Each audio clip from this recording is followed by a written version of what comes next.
सबैलाई एमसी अनि नमस्कार तपाईहरुलाई मेरो च्यानलमा फेरि पनि स्वागत छ र आज चाहिँ एज गाइज अलरेडी नो मैले उता नैकाप काठमाडौँबाट तीनथानाबाट कोठा सरेर भक्तपुरको भातेढुकुर बाचामारी भन्ने ठाउँमा आएको छु अनि अलमोस्ट 1 मन्थ लाग्यो मलाई सबै कुरा प्रिपेयर गर्नलाई प्लस यहाँनेर ठाउँहरु मिल्नलाई मलाई 1 महिना लाग्यो म बाहिरबाट आएदेखि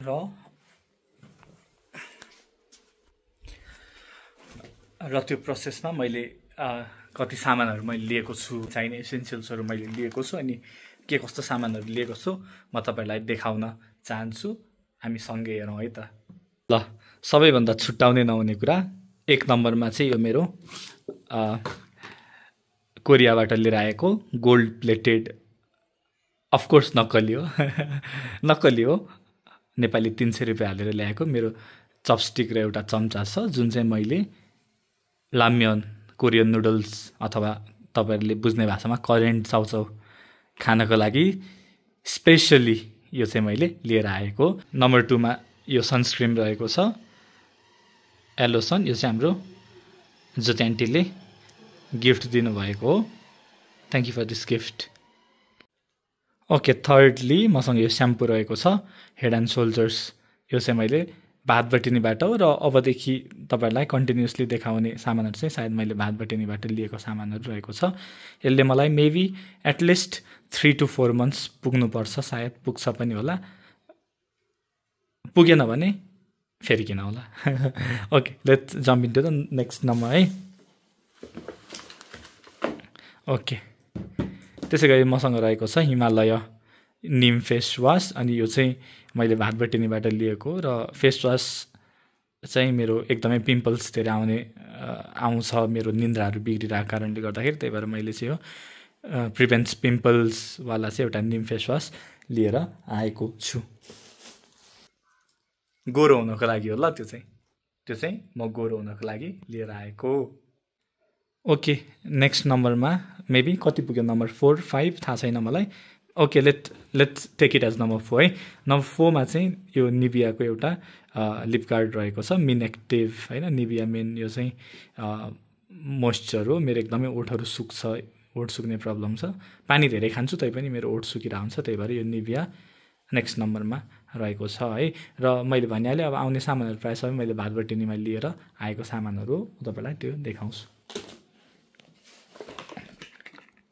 ओके यो चाहिँ मेरो खुट्टाको लागि औषधि हो अनि यो चाहिँ मैले फार्मेसीबाट ल्याएको हाम्रो थ्यांक यू लामा अंकलले रेकमेन्ड गरिदिनु भएको औषधि हो मेरो चाहिँ एकदमै खुट्टा को कापमा पुरै कुहिसकेको छ भनौं न ओके कान थुन्नु होला तपाईहरुले तर मेरो खुट्टाको पुरै भित्र त्यो कोरियामा प्लास्टिक कम्पनीमा काम गर्दाखेरि प्लास्टिकको सायद मलाई त्यही लाग्छ त्यो प्लास्टिकको केमिकलहरु परेर एकदमै त्यो खुट्टा कापहरु बिग्रिरहेको छ अनि यसले चाहिँ रिपेयर गर्छ भनेर लामा अंकलले थाहा दिनुभयो अनि त्यही भएर चाहिँ यो एउटा क्लोबेन्जी हैन यो स्किन क्रीम भनेको छ तर यो विशेष गरी खुट्टामा लाउनको लागि लिएको छु मैले let's jump to the next one guys ल यो चाहिँ रहेको छ नेल कटर अनि यो पनि मैले भातबटिनीबाट so it's cute small cute हैन हुन त हामीलाई म्यानली चाहिन्थ्यो के गर्ने अलिकति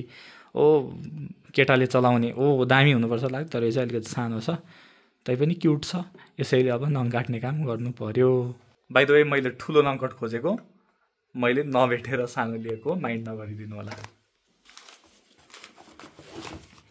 ओके नेक्स्ट नम्बरमा रहेको छ यो यार्डलीको जेन्टलम्यान अर्बन भर्जनको बडी वाश रहेको छ यो चाहिँ मैले अहिलेसम्म चलाएको छैन अनि कस्तो हुँदो रहेछ भनेर यो टेस्ट गर्नको लागि मैले यो बडी वाश ल्याएको मलाई चाहिँ अलिकति बडी वाशहरु चाहिँ चकलेटी फ्लेभरको मन पर्छ त्यही भएर त्यो खोजेको नभेटेर यो यार्डली भन्ने यो I don't know if I am pronouncing it right तै पनि यो अलिकति क्लासी हैन कोजी देखेको भएर चाहिँ मैले यो एउटा लिएको थिएँ है त्यसैगरी मसँग रहेको छ के रहेको छ ओके दिस वान यो चाहिँ आइ एम सरी यार मैले यो च्यातिसके हैन तर यो यस्तो दामी छ पर्फ्युम होइन। यो चाहिँ मिस्ट भन्छ, यो पर्फ्युम मिस्ट हो तर बडी मिस्ट हो है यो।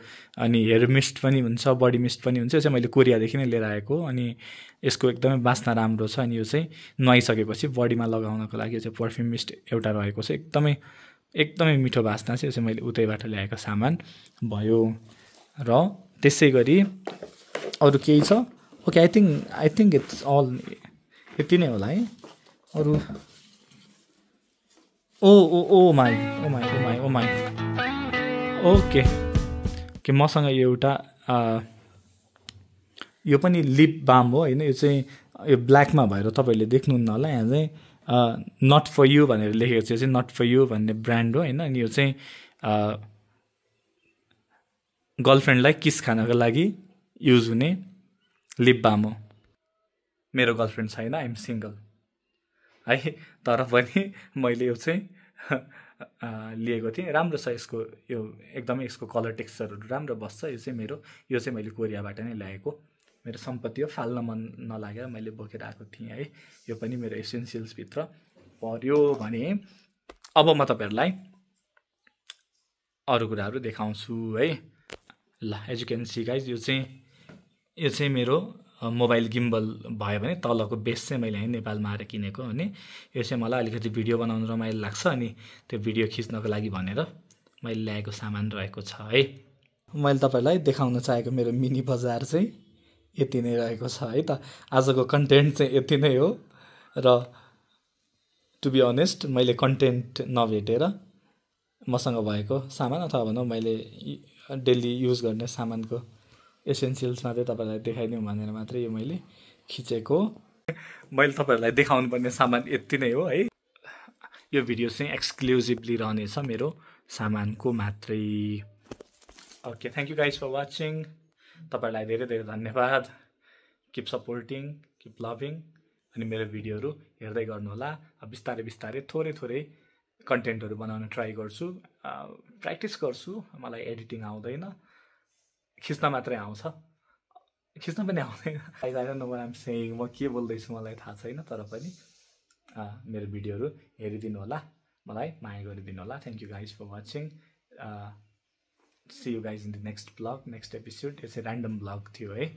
र सबैजनालाई धन्यवाद। जय एमसी, नमस्कार।